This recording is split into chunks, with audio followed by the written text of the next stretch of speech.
മദ്ഹുകളാൽ മനമുരുകും മരതക മലരുകൾ വിരിയുകയായി മശരിഖിലും മഗ്രിബിലും മഹ്മൂദിൻ സ്തുതി ഉയരുകയായി അഹദിൻ ഹബീബരേ നബിയേ അജബിൻ ജമാലരേ തനിയെ ഉദയം നിലാവരേ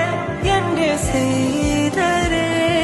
തിരുനൂറുദിക്കലായി അന്ന് മരുഭൂതണുക്കളായി മക്ക വിരിയും പ്രകാശമായി മദഹൽ ഹാരാർദ്രമായി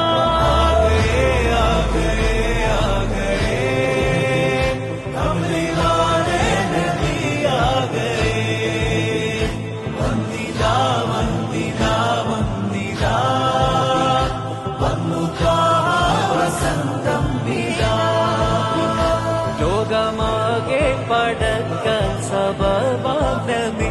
ലോകരിൽ റഹ്മത്തായുള്ള ഖൈറാം നബി ലൗഹ